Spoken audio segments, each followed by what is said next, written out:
Lamar better than Vic? Yes. I'm taking Lamar Jackson over Michael Larry Vick. Bird never had a bad season. Lamar Chase is going to have 15 touchdowns. He may still be the best player in the world.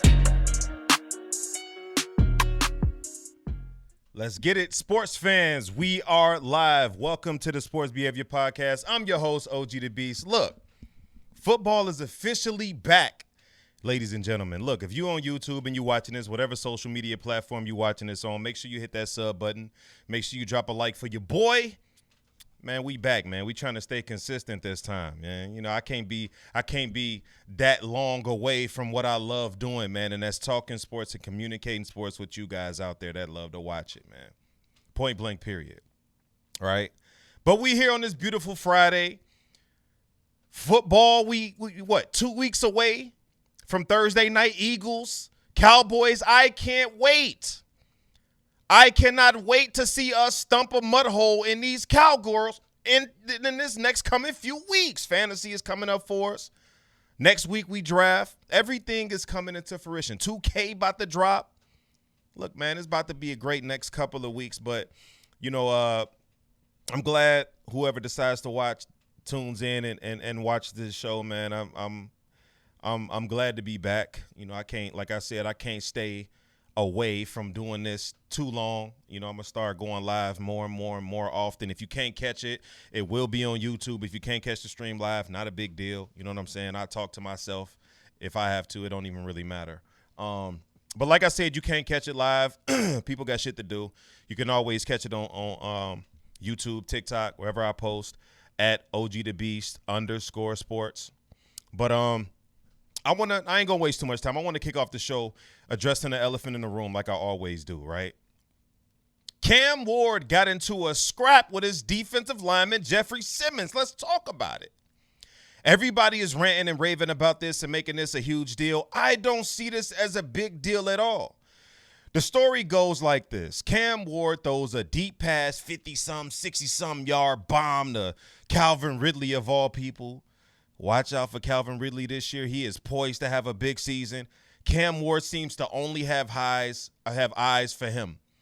Anyway, right? So he throws like a 50, 60-yard bomb to Calvin Ridley, right? He starts celebrating. He gets crunk. Ends up pushing Jeffrey Simmons in the back while he's running towards Calvin Ridley to the end zone. Jeffrey Simmons like, hold on, dog. What you on? So he approached Cam Ward, smack him in the face. Of course, Cam Ward retaliates, and there goes the scuffle. Everybody's trying to break it up. But listen, this is training camp, man. This shit happens at least once. Every team goes through it. Some guys document it more than other teams, but everybody does. We've seen Travis Kelce scrapping with guys, Patrick Mahomes scrapping with Peyton Manning, Tom Brady getting in guys' faces when he was in the league. This is a part of the game.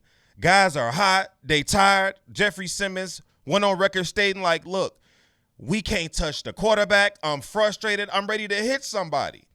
And shit just hit the fan. I love it. Listen, I'm not going to hold you. Titans fans, y'all are Gabricio. Facts. Cam Ward is bringing light to you guys' organization. People should not see this as a big deal. He's basically taking command of the locker room, picking on the biggest, baddest dude y'all got. Because Justin Simmons is a huge person.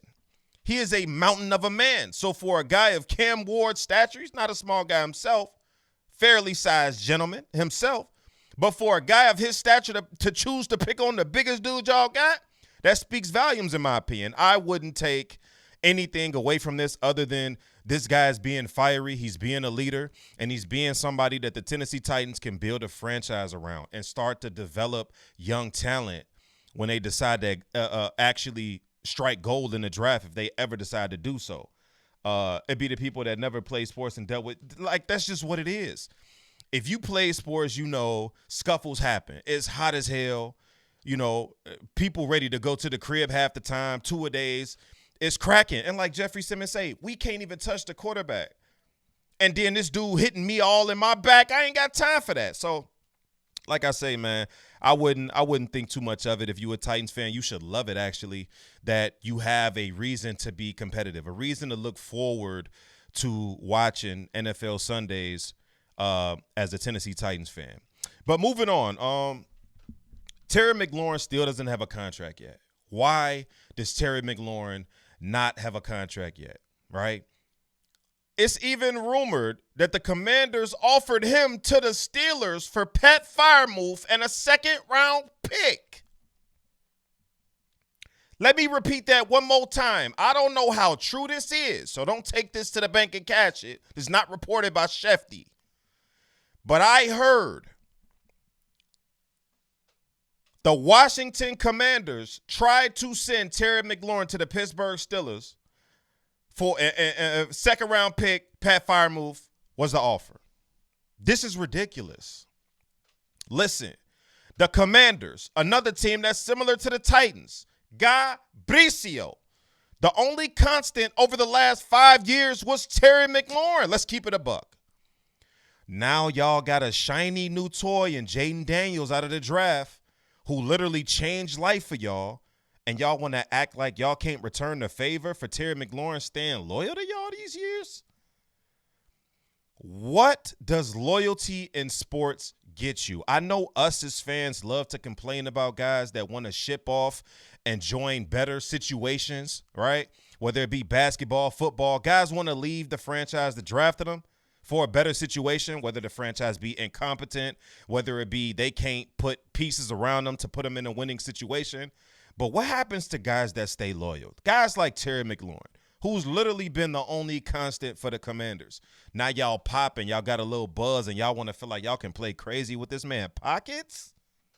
That's diabolical. It gets you traded for, look, nothing. It gets you traded for a fourth-round pick. That's what I'm talking about. Where is the loyalty? Everybody wants the players to be loyal and show loyalty to the franchise, but the franchise never shows loyalty to the players. And I was a guy that was on the side of the franchises with this situation for a long time, but I'm telling you, man, the more and more I see the shit that's been going down with these players, the more and more I start to feel like, hey, yo, do what the hell y'all want to do, man. If y'all want to lead these bum-ass franchises, get the hell on up out of there and go somewhere where you will be appreciated. I know he's probably going to have a contract by the time week 1 starts, but it's just a simple fact that y'all playing with this man money. Why, though? If y'all know y'all going to sign him, why play crazy? Going through this whole disrespectful spiel, acting like y'all don't care if y'all got him or not. Deebo Samuel don't move the needle, so I hope that ain't why y'all playing crazy like this. Deebo Samuel, garbage. Unless you get lucky to get drafted to a team that actually cares about competition and winning, there won't be loyalty. That's just facts. That's just facts.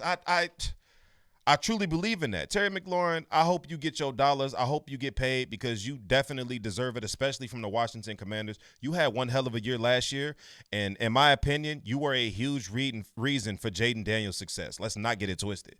Jaden Daniels is going to be a dog regardless, but Terry McLaurin definitely made that a safe space for that young quarterback, right? So let's not get that twisted. Speaking of getting it twisted, I think the Indianapolis Colts have a few things twisted in their membranes. Ballard, what are you doing? General Manager Chris Ballard has been confused since he's got the job. I can't recall one great move that he's made from the quarterback position, right? They've declared Daniel Jones the starter. Now, I've always been a Daniel Jones defender for some reason. You know, I crack my jokes about him, call him Bricio and all of that. But I'm one of the guys that felt like Daniel Jones has not gotten a fair shake since he's been in the league. And him and the Giants part ways mutually, and he ends up with an Indianapolis Colts jersey on. And, yeah, he played solid in the preseason, but now he's the starter over Anthony Richardson, who also, in my opinion, plays solid. Now, in all fairness to Anthony Richardson, he's a project. The Colts took him a couple years ago with the third overall pick, I think it was. And knowing that he's a project, they still decided to draft him that early. See, my opinion on this is, what are your goals as an organization, right? What do you plan on doing moving forward? What are your 2 to 3 year goals? I think at this point, Shane Steichen being on the hot seat, starting Daniel Jones seems like the play to make so you don't get fired. Maybe you feel like at this juncture, Daniel Jones might be a tad bit better for the situation, or for the play calling than Anthony Richardson right now because he's a bit inconsistent. But let's give Anthony Richardson a break. Number one, he's a project, right? And y'all knew that before y'all took him as high as y'all did with the 3rd overall pick. Number two, he's been banged up since inception. He tore his meniscus back in 2021, damaged his shoulder on his throwing arm during his rookie campaign, needed season-ending injury in 2023. The following season, he had lower back issues last year, right? Banged up. Still played, banged up, didn't play the last few games, whatever the case may be. And he wasn't great. He wasn't good, actually. So I get the concern from the front office's standpoint of what have we gotten ourselves into? Did we make a mistake by drafting this guy so high or even drafting him at all? So now you feel like going in the direction of Daniel Jones can showcase to the public that, look, we're admitting we made a mistake and we moving forward. But that's the thing. Are you sitting him behind Daniel Jones because you need him to mature a little bit more, maybe between the ears? Or are you sitting him because you plan on trading him, flipping him, moving on from him in general? I'm confused. I'm on a need-to-know basis because I need to know. If your plan is to eventually one day put this kid in the game, start him now. We already know who Danny Dimes is. Why are we playing crazy with Richardson for? Y'all are garbage. Y'all not finna win a division. Y'all not finna make the playoffs. What's the point in starting Danny Dimes when y'all have no aspirations to do anything competitive coming out of the AFC? I don't see the point. I can't get over why organizations with that's not a real legit threat to the NFL or the elite teams of the NFL, why do you choose to sit your young talent? Why? I could never understand that for the life of me. This is something that I could never truly process. To me, right? The only thing that I can point to in regards to this situation is coaches and general managers being on a hot seat. Chris Ballard, Shane Steichen, y'all boys' seat might be red hot, and if this shit goes south this year, y'all might be up out of here. So y'all trying to protect y'all jobs, but in doing such, you're ruining the franchise. If he's not ready to go, say he's not ready to go, flip him, say we made a mistake. Even if he's not ready to go, he's not going to be ready to go sitting behind Danny Dimes. I just don't understand it. I don't get it. Like, franchises that don't have aspirations of being good, just play all your young talent and let them develop. Let them take on them bumps and bruises. Same thing with the Cleveland Browns. What are we doing? All of these incompetent franchises. Y'all make me sick. And I know it's easy for me to talk as an Eagles fan because we successful, but damn, Cleveland, what are we doing? Flacco is named the starter. He's 50,000 years old. Why is Joe Flacco starting for the Cleveland Browns this year over Shedeur Sanders? I know all the hoopla behind Shedeur, right? And people are in the business right now of trying to shit on Shedeur, and it seems like the entire NFL is conspiring against this kid for whatever reason.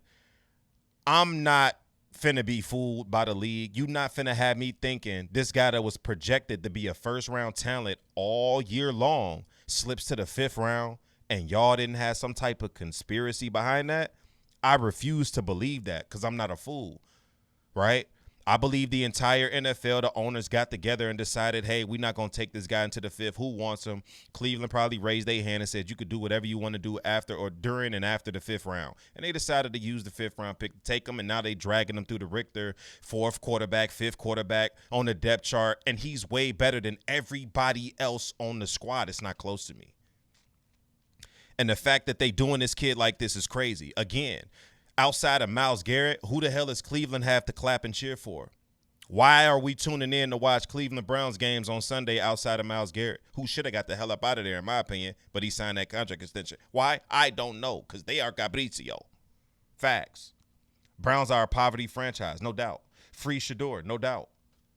No doubt about it. Like, at this point, The owner went out and stated, like, hey, if it was up to me, if I would have known about it, we wouldn't even draft Shedeur Sanders. That alone can shoot down the confidence of your young quarterback. He came out here in the preseason, had a great game, in my opinion, right? A lot of people believe to see what they saw to be a great game from Shedeur Sanders. And now here we are, the start of the season. Y'all have zero playoff aspirations. Y'all are garbage. Who's your running back? Your running back has legal issues. Ford behind him, he garbage. Offensive line, defensive line, defense, what are we doing? Who's catching passes for the Cleveland Browns? Gabricio. The Browns are trash. Let's just keep it a buck. And here we are playing crazy with a young, talented quarterback that can go out here and really just wing it, get the experience that he needs, the bumps and bruises like I talked about with Anthony Richardson. What is the plan with Shedeur Sanders? Are y'all protecting him because you feel like he ain't ready? Or are you just playing crazy with this situation? I don't understand it, bro, and I don't think I ever will. Cino, what up? I'm about to start a franchise. Somebody need to show him some love, bro. Like, for real. Somebody need to show Shedeur Sanders some love. Like, this is crazy. The Browns is garbage. They got nothing to lose. Literally. Art Modell sold the team, went to Baltimore. Them boys won a championship within 4 seasons. Meanwhile, the Browns, I can't even remember the last time they was in a conference championship. The last true success the Browns had outside of what they did with Baker Mayfield was like Derek Anderson or some shit like that. You got to go back over 10 years. I can't remember a truly successful, well, Deshaun Watson. No, hell no. They was garbage. I'm trying to think. I can't think. Maybe I'm tweaking. Browns fans, if y'all out there, correct me. Because starting Joe Flacco is not the move.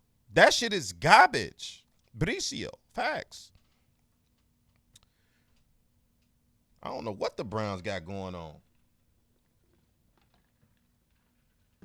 Them boys is out here finna trot out Joe Flacco. He is replacement worthy. Yeah, he was solid last year. A few years ago when he filled in for the Colts, I believe he filled in for. People got hurt. I forget what team he filled in. Came in, played out. Damn all of that. You got young talent on your squad. Start one of them, even if it's not Shedeur. Start one of them young quarterbacks y'all got. Why are we starting Flacco like, oh, we finna? No. Flacco was garbage. Let's move on. We got a few things to get to. I want to get to some top 10s at each position. We're going to do quarterback, running back, wide receiver today. We're going to do top 5 offenses, top 5 defense, projection for the 2025 season, who I think going to ball out, who going to be ass.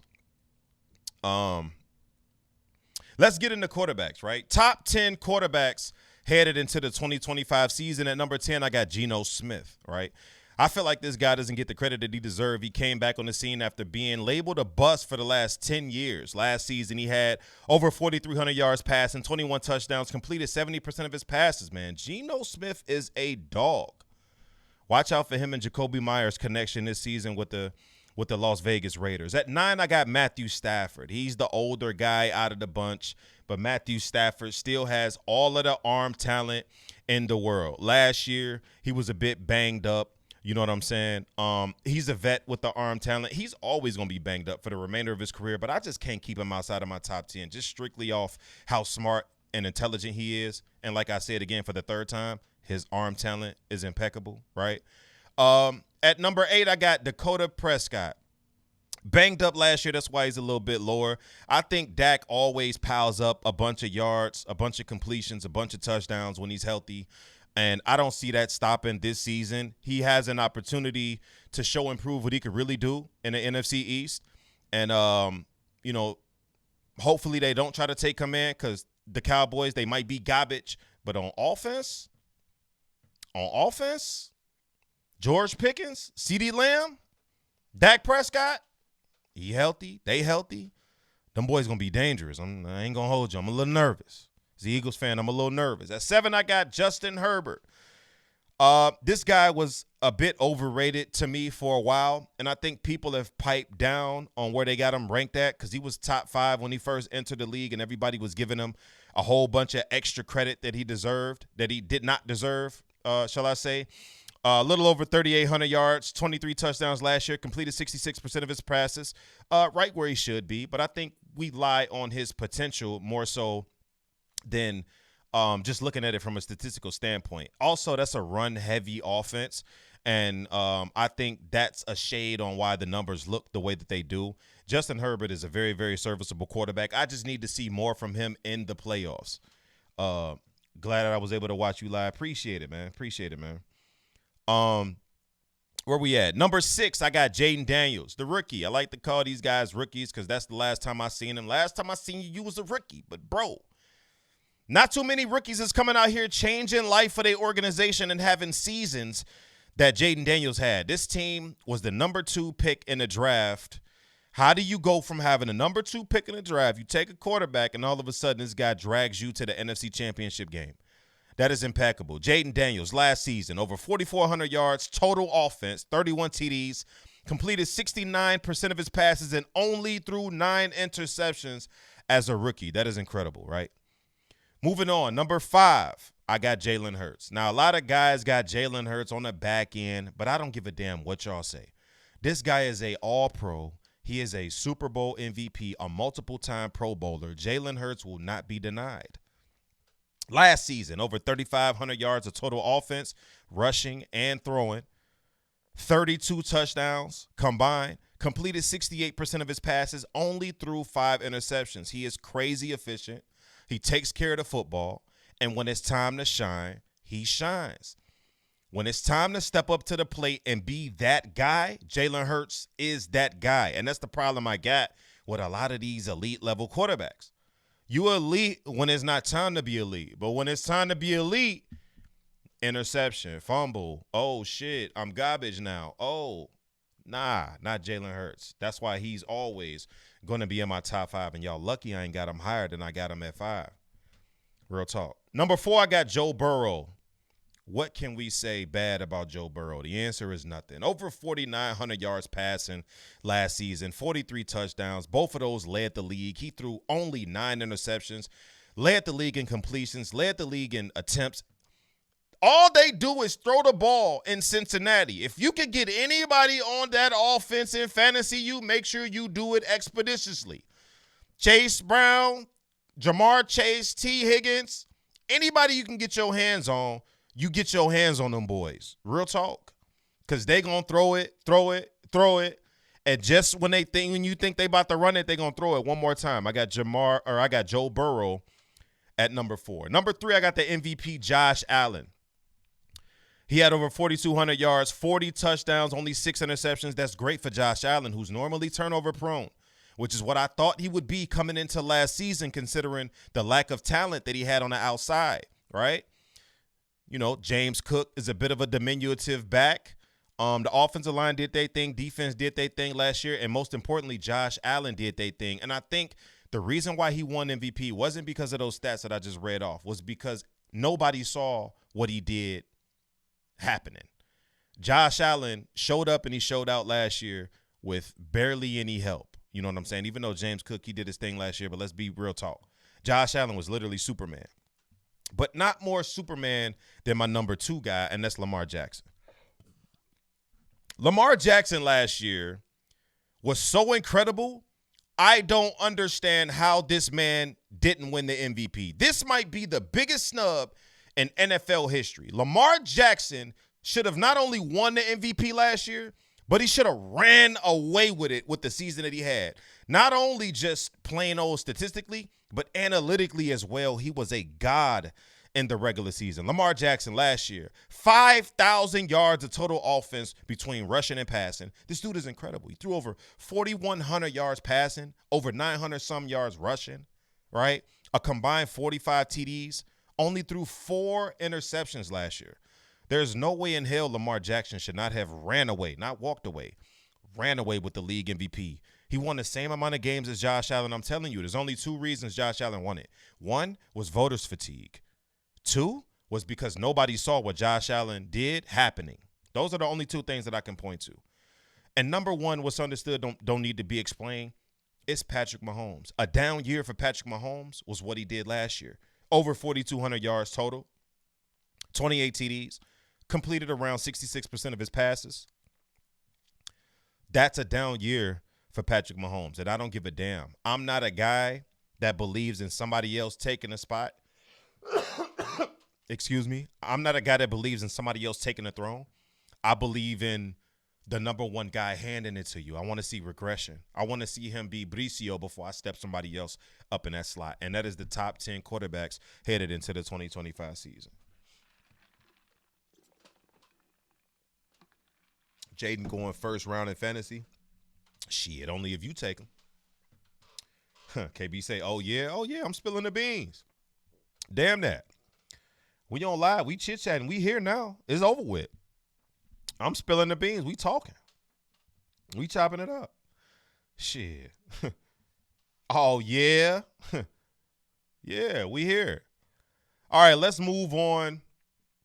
I was talking to Sel. Oh, okay. Yeah, with Jaden going in the first round, you say on baby, hey. Hey, I don't believe it. I believe it when I see it. Shit, next week. I believe it when I see it. You talking about Jaden. Only if you take it, put that liquor down. Facts. All right, let's move on to running backs. Top 10 running backs headed into the 2025 season. At number 10, I got Devon Achane, right? This dude is a home run hitter. He's not the biggest guy. He's not the most physical guy, but this guy knows where to get the ball when it comes to toting that rock. Once he touches it, he's a threat to break it every single time he touches the peel, and he's efficient as hell. The question is, can he keep up this level of efficiency? I don't know. He's the bell cow in that offense now, right? They do got Ollie Gordon. I'm talking a little too much, but they got, But I believe Devon Achane is the bell cow over there, and he's a hell of a running back, a home run hitter for sure. He had over 1,500 rushing yards or 1,500 total yards, 12 TDs last season, and I see him doing way, way, way better than that this year. At number 9, I got Kyren Williams, right? He's not the most skilled guy out of the bunch when it comes to just from a skills element, but opportunity trumps skill. And I think Kyren Williams fits this offense perfectly, right? They want to go between the tackles. They want to pound the rock. And Kyren Williams is a true workhorse back. He's got a bit of a fumble issue, but I think he can get that together. Look, Adrian Peterson got past it. I think Kyren can get past it too. Over 1,300 yards, 16 TDs last season. I can see him definitely building off of that year. At number 8, I got Jonathan Taylor of the Indianapolis Colts, right? 1,400 yards rushing, 12 TDs. In only 14 games. Jonathan Taylor is a do-it-all back, and he is a workhorse. This dude can go zone. He can go between the tackles. He's a home run hitter. He can kill you with his speed. He's got power, agility. Jonathan Taylor is definitely one of these guys that could be higher on his list if it wasn't for the depth at the running back position. This might be the thickest the running back position has ever been with the way these guys is toting this pill. Because, look, we got Jonathan Taylor at 8. And he's one of the best running backs in the league. At 7, I got Josh Jacobs. The only issue I have with Josh Jacobs is his efficiency. I feel like Josh Jacobs needs a lot of carries to get going. But he's like the Incredible Hulk, right? The more you punish him, the stronger he gets. He's a fourth-quarter demon. Josh Jacobs last season, what did he have? I can't see what that is. Over 1,300 yards. 15 total TDs for Josh Jacobs. He had an incredible year. Green Bay Packers are definitely going to need his production if they plan on making the playoffs or making any noise in the NFC this season. So I got Josh Jacobs at number 7. At number 6, I got James Cook. He came onto the scene as a guy that was a bit of a red zone issue. Like, how good can he be in the red zone? He's a bit diminutive. So it's like, do we need a secondary running back to, help in the red zone? Josh Allen may steal some TDs from this cat. Nah, this man had over 1,000 yards rushing last year, 18 TDs, so he put all of that noise to bed. The biggest concern with him was in the red zone, and he was a demon in the red zone, and they gave him the ball in the red zone, most importantly. They didn't give up on him. If he got stuffed, they gave him another shot, and the result of that was 18 touchdowns and crazy efficiency for James Cook. Excuse me. Number 5, I got Christian McCaffrey. I can't stay away from CMC. I'm sorry. I can't. I know he's been banged up, but he's healthy now. And if CMC is healthy now, he's arguably the best running back in the league. I cannot look past Christian McCaffrey. I refuse to do so. A lot of people's putting out their rankings, and they don't have CMC in there. I don't care. As long as he's got a uniform on and I see that number 23, he's Jordan. He's arguably the best. Let him do anything close to what I know he could do. I might put him at number 1 over everybody next year. Real talk. Care if he's banged up. CMC is always going to be top 5 as long as he's playing until he show me otherwise. At 4, I got Derrick Henry. This is another guy that can make a legitimate case to be the best running back in the league. Over 1,900 yards last season, 18 touchdowns. This is how thick this position is. Derrick Henry is at 4. Teamed up with Lamar Jackson and didn't look back once he got with a competent running quarterback, a competent situation, period. Like, we see an incredible version of Derrick Henry. This is a guy that every year I'm anticipating to fall off, and it just never happens. He's like the LeBron James of the NFL. I'm like, for the past 4 seasons, I'm like, ain't no way Derrick Henry can keep up this much volume and still maintain his health and consistency with his production. But every year he proves me wrong. You know what? I'm done. Finito. I'm done betting against Derrick Henry. You the GOAT, dog. You got it. You got it. Derrick Henry comes in at number 4. At number 3, I got Jahmyr Gibbs. This young guy is also a guy that can do it all, right? He's not as good as pass catcher as guys like Devon Achane, in my opinion, but damn, he's probably top 3 in the league. Jahmyr Gibbs can do it all. He's great in the screen game, intermediate. I seen this guy run out of the slot. They talking about putting him more in the slot this season under the new offensive coordinator over there in Detroit, John Morton, I believe his name is. Jahmyr Gibbs last season, over 1,400 yards, 20 touchdowns on 250 attempts. That's crazy. He was sharing the backfield with Monty last season and still looked like a true dominant workhorse while sharing the stage. This is crazy. 20 touchdowns was enough to lead the league last season. No running back had more than Jahmyr Gibbs last season. At number 2, I got Bijan Robinson, 1,400 yards, 15 TDs on the ground. This dude is somebody they just want to run the entire offense through. Tyler Algier is no longer a threat to take any carries away from this guy. We don't want to see Tyler Algier unless Bijan Robinson is tired. That's the only time I want to see Tyler Algier come into the game. When I'm turning the Falcons on, Bijan Robinson, just damn the numbers. He just looks like the best running back in the league. You ever watch Bijan Robinson run the football? It's a work of art. He runs the football like something I've never seen. Inside, outside, between the tackles, up either gap, it don't matter what scheme you got designed for this kid. And he's just a good pass catcher as anybody in the league, any wide receiver you could think of. His hands are incredible. His vision is impeccable. He's got eyes in the back of his head.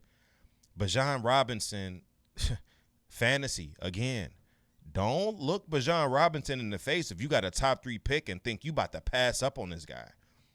You take this man as soon as you can. The only guy you should be taking over Bijan Robinson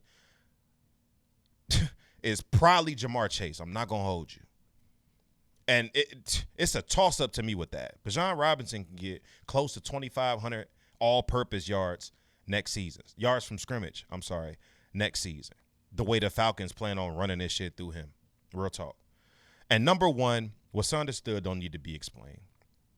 It's Saquon Barkley. This man jumped over a Jacksonville Jaguar last year backwards. There's no other running back in the league with that capability. And if you have it, I haven't seen it. Saquon Barkley is the best running back in the league last season. Over 2,000 yards and 15 touchdowns. He literally carried the Eagles to the Super Bowl and Jalen Hurts finished the job. And I don't see this slowing down. I think the Philadelphia Eagles enjoy having a guy like Saquon Barkley in the backfield. He's a threat whether he touches the ball or not. Just knowing Saquon is back there, they like, okay, we got to account for him, right? Additional runner in Jalen Hurts is going to open up a lot of shit. So this is why the Eagles are so successful. We know how to cater to our strengths. We got a great offensive line. We're going to utilize that. We not finna do shit to please y'all out here. We not. We don't care what y'all think about us. Yeah, guys might have a chip on their shoulder and want to do a little something here and there, but we cater to our strengths. We have a hell of a running back in Saquon Barkley, right, and a great offensive line. We going to feed into that. We going to force y'all to stop Saquon, and then on top of that, we got a quarterback that's great intermediate and with the deep ball. Devontae Smith is also great at running the deep ball routes. And guess who's great at man-to-man coverage? The best man-to-man wide receiver in the league is A.J. Brown. I don't think that's a coincidence that every counter that y'all could come up with to defeat or try to stop the Eagles, we have a counter for that. Every situation, we have a counter for that. You want to stack the box? You got to run man to do that. So guess what? We got the best man beater in the league right there in A.J. Brown. You want to press and try to get physical? Devontae Smith could beat you over the top. You want to stop the pass because Devontae just beat you over the top? You put 6 in the box? Oh, Saquon, he's going to hand the ball off, right? You want to focus too much on Saquon? Read option. Jalen Hurts is up the sideline for a 40-yard TD like he did in the conference and in Super Bowl. Or was that conference championship game, Super Bowl, whatever, right? Everything you think you can come to the table with against my Eagles, we always have a counter, and that's what I love about my team. We're not here to impress y'all. We're just here to win football games, and that's what it's about, right? Uppercut waters on baby. Yeah, write it down, Kay. I'm spilling the beans right now.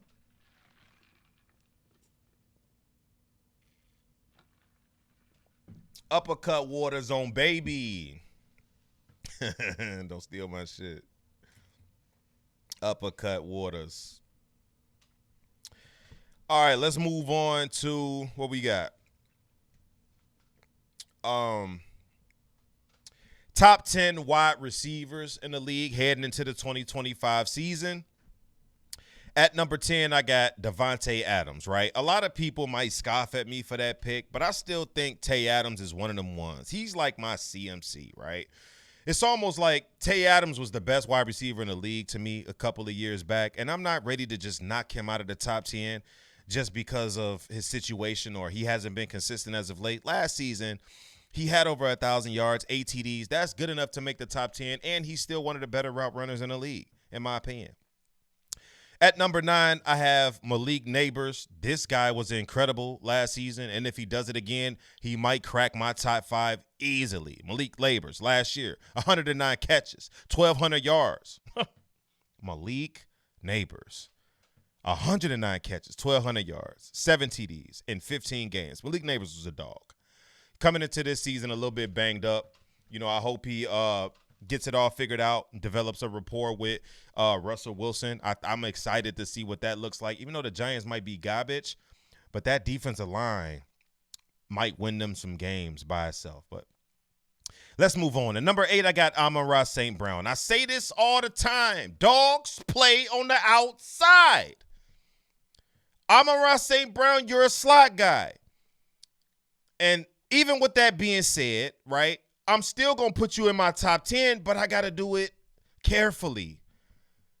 You know, can you play outside? Yeah, but you primarily get your money in the slot. I'm not mad at that. Do your thing, right? Do your thing, but that's going to cost you in these rankings. Amon-Ra, 115 catches, 1,200 yards, 12 TDs last season. Incredible season.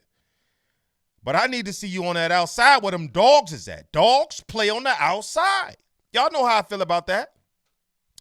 At number 7, I got Nico Collins. This dude is incredible. You know who Nico Collins remind me of? Nico Collins is a 2025 version of Julio Jones. Like, real talk. The size, the speed, the quickness, the athleticism, the ability to just go up and get any ball out of the air. 50-50. It's like 70-30 when it comes to Nico Collins. This dude is incredible. 12 games last season. Caught 68 passes for 1,000 yards and 7 TDs. 12 games. That's Nico Collins. His rapport with C.J. Stroud will do nothing but get better, and if he can stay healthy, this dude is on an incredible trajectory. He has a legit argument to be a top 3 wide receiver in the league right now. That is how good Nico Collins is. No cap. At number 6, I got Tyreek Hill, right? I'm one of those guys that just because you have a little bumpy season, right, I'm not finna knock you down too far back. Tyreek Hill last year was in my top 3. It'd be crazy off of one season for me to put him outside of the top 10. I'm not doing that. Tyreek Hill last year didn't have a season that he wanted to have. 81 catches, right? 959 yards, 6 TDs. His quarterback was banged up, and that's part of the reason why I dropped him where I dropped him to. He seems to be a little bit quarterback dependent, right? He's not like some of these guys we've seen be successful regardless of the quarterback. It seems like Tyreek Hill needs his guy. And there's nothing wrong with that, but we going to see what you do if Tua Tagovailoa, who's injury prone, can't stay healthy this season. We'll see what happens, right? At 5, I got Puka Nacua. Quick, fast, strong, physical, right? Nothing this guy can't do. I think only certain guys should be running end arounds. Puka Nacua is big as hell running end arounds for the Los Angeles Rams. Last year, Puka Nacua missed some games. 79 catches, 940 yards, 3 TDs. Needed to get in that end zone a little bit more, but he only played 11 games. He was banged up last year. And even when he came back, I still don't think he was 100%. But Puka Nacua is special, man. And now you got a guy on the other side, an upgrade from Cooper Kupp, in my opinion, who hasn't aged as gracefully as he would like. Devontae Adams is an upgrade from Cooper Kupp. He's definitely going to garner some attention from defenses, and I think you might mess around and let Puka Nacua slip through the cracks. This dude can beat you every single way a corner, a safety can be beat. Puka Nacua is a dog. He's definitely in my top 5, no doubt about it. At number 4, I got CeeDee Lamb. Another do-it-all guy. Dogs play on the outside. He could play everywhere. CeeDee Lamb needs his guy, though. Dak Prescott, he's healthy. When Dak Prescott is healthy, CeeDee Lamb is healthy, it's scary hours. Last season, CeeDee Lamb, 101 catches, 1,200 yards, 6 TDs in 15 games. I like what I'm seeing from this kid, and I think the future is bright for him. He's only in like his, 3rd year, 4th year, and he's already considered a top 3 or top 5 wide receiver in the league. I love CeeDee Lamb. Mad that he's with the Cowboys, but I love me some CeeDee Lamb. At 3, y'all might not be happy with this, but I have Justin Jefferson at 3. Listen, Jets is amazing, and you could make a legitimate case for Jets to be the number 1 wide receiver in the league. Just not on my list. I'm sorry, right? We're going to see what he looks like with J.J. McCarthy. We're going to see if the departure of Kirk Cousins hurts him, because Kirk Cousins only had eyes for him. So we're going to see what happens with J.J. McCarthy, the young cat. And, I know Jets is pretty much quarterback proof. It don't matter who's throwing him the football. He's going to get the football. He's going to make it happen. He's one of the best, if not the best in the league. I have him at 3 on my list. Last season, 103 catches, 1,500 yards, 10 touchdowns. Jets had an incredible season. But at number 2, I got A.J. Brown. I feel like he's better. A.J. Brown is a guy that is in a situation where we don't pass the ball as much, right? And that can show in his numbers. He didn't have the season he wanted to have, but I feel like when A.J. Brown is 100% healthy and A.J. Brown has Jalen Hurts throwing him the football and they on the same page, there might not be anybody better than A.J. Brown in the league. He leads all wide receivers in every single advanced metric that you could think of. Due to knowledge. Did I drink a cut water? Absolutely not. I didn't. I ain't never had an uppercut water. Real talk. Don't call me drunk because I got A.J. Brown over Justin Jefferson. I can expand on that if you want me to. Probably save it for another day. But I get the numbers. I'll expand on it for you, and I'll let you know what it is. Real talk. Because number 1, what's understood don't need to be explained. That's Jamar Chase. This dude had the triple crown last year. He deserves to be labeled as the number 1 wide receiver in the league. 127 catches, 1,700 yards, 17 touchdowns. Joe Burrow only has eyes for him, and for right reason. There's nothing that Jamar Chase cannot do as a wide receiver. He can play out of the slot, X, Y, Z. It doesn't matter. He can beat you deep, intermediate. It does not matter what you need Jamar Chase to do. He's a possession receiver and a downfield threat at the same time. He's the best wide receiver in the league to me, and that's all I have to say about that in the words of Forrest Gump. That's your top 10 wide receivers going into the 2025 season. Real talk on baby. Oh, I'm going to expound on it, KB. I'm going to definitely expound on it. You watching SmackDown or no? Because I heard it was cracking. I seen a couple of cats talking about it on social media, and they was talking about that shit was cracking. I'm watching the Bears. Yeah. You ain't with that SmackDown shit. Got it. But shit, they in Berlin and they getting it cracking. Like I said, I heard it was cracking. What we got? We almost done. We almost up out of here. We got top 5 offenses headed into the 2025 season, right? At 5, I got the Dallas Cowboys. Now, they were a walking abomination last year, right? Rico Dowdle, the offensive line, couldn't run block to save their lives. I think everything improves for the Dallas Cowboys this season. The quarterback was banged up, right? You got a healthy Dak. You got George Pickens. You got CeeDee Lamb. These boys is going to light it up. I'm telling you. They are going to light it up. And it hurts me to say this as an Eagles fan, but I got to keep it a buck with y'all. I got the Dallas Cowboys at number 5. At number 4, I got the Washington Commanders, right? They were 5th last season in points, and I think they could be top 5 again in this category, right? Get Terry McLaurin signed. He's your number 1. Deebo Samuel does not move the needle, even though I think he will be productive for them.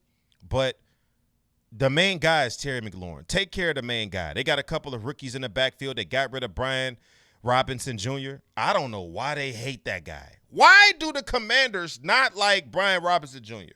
This guy's in like his 3rd, 4th season. He's been serviceable for y'all since he's been there. Dealt with a committee a couple of seasons, and he's been serviceable as hell. They shipped him out. They got Rodriguez back there and the rookie that they just drafted out of like the 19,000th round. So they're going to depend on those guys.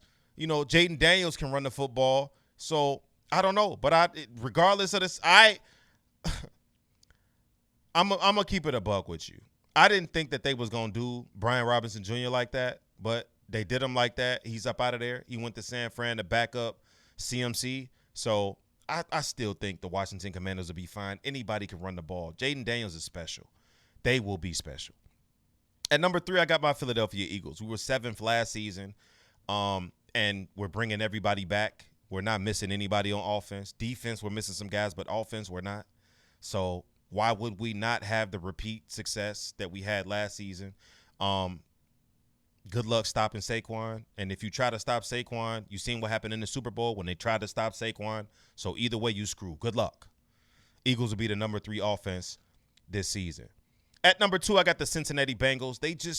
It's so high-powered over there. I don't know who I would take over them outside of who I got at number 1.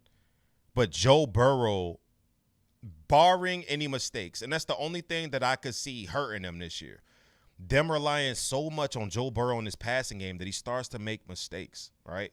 Utilize Chase Brown, utilize this running game, get some flow going, and maybe, we could see some positive things coming from the Bengals, because regardless if they make the playoffs or not, they're going to light it up on offense. That's never going to stop. And number 1, I got the Ravens. Zay Flowers, Rashad Bateman, not the best receivers in the world, but it never mattered. It never mattered. The only constant in that Ravens offense has been Lamar Jackson and Mark Andrews. It's the only constant since Lamar Jackson's inception. And it doesn't matter. They're a top offense every single season. Now you add Derrick Henry, who had 1,900 yards on the ground, 1,000 TDs. This is going to be the best offense in the league next season, in my opinion.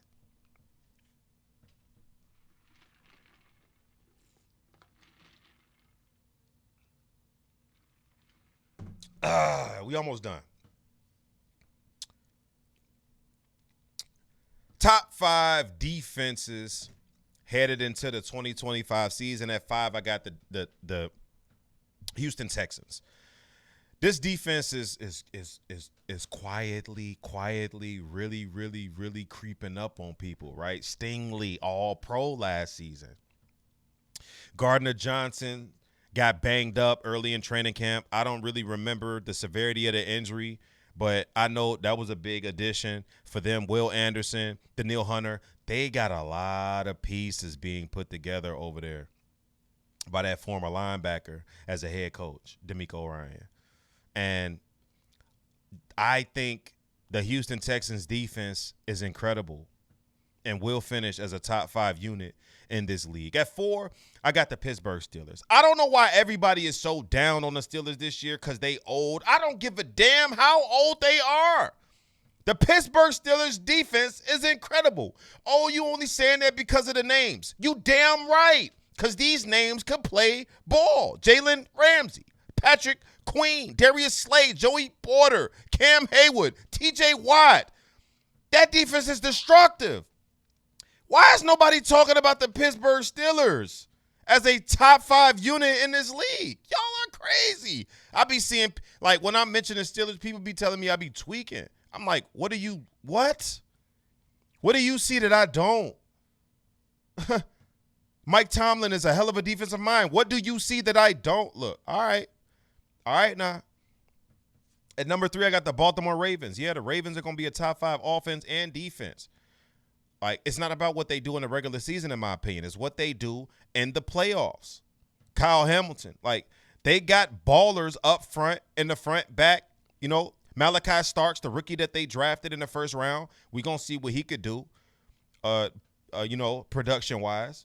I just feel like this defensive unit is stout, and they're going to show improve next year. So, top 5 offense and top 5 defense for the Baltimore Ravens. So, I can't wait to see it. At number 2, I got my Eagles, right? We lost a lot up front, but that's okay. The Eagles pride themselves off elevating young talent. We got a lot of young talent, and we still got some of the guys that we had that was wreaking havoc on y'all last year. Zach Bond is returning as our middle linebacker. We still yet to see what Nakobe Dean could do. We're going to see. You know, we got the young guy, Jahai Campbell, we just drafted. He's looking like the reincarnated version of Ray Lewis. You know what I'm saying? Like, our guys are still here, even though we lost a lot of guys on the defensive line, right? We still got Jordan Davis. We still got Jalen Carter. We still got Nolan Smith. We still heavy. We're going to be one of the better defenses in the league, mark my words. Oh, yeah, I forgot. That white man, Cooper DeJean. Yeah. Yes. I'm ready. We finna beat this shit out the Cowboys on opening night. Real talk. Number 1, I got the Denver Broncos. I think the Denver Broncos is going to be the biggest sleeper team of the season. I have the Denver Broncos potentially coming out of the AFC next season. They are so poised. To me, they like a offensive breakout away from being scary hours. Scary hours. Like, I like they backfield. I like the offensive line. I love the quarterback and Bo Nix. He doesn't make too many mistakes. You know, he's the reincarnated version of Drew Brees, in my opinion. And look who the head coach is in Sean Payton. He knows offense. I love Cortland Sutton. He knows how to get open. And I like, most importantly, the rapport that Bo Nix has with Cortland Sutton. I'm talking about the damn offense when I should be talking about the defense, right? The Broncos as a whole, to me, is incredible, right? Not only do they have the defensive player of the year on their squad, who's arguably the best defensive player in the league, but also that up front, they're incredible. They had 5 guys have at least 5 sacks last season. 5 sacks or more last season. That's incredible. Rotationally, they are stout. Front end, back end, it doesn't matter.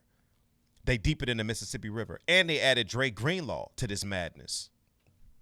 Good luck for anybody trying to run the ball, pass the ball, or do anything on this Denver Broncos defense. Mark my words, this unit will be the number 1 ranked defense in the league by the time the season is over with.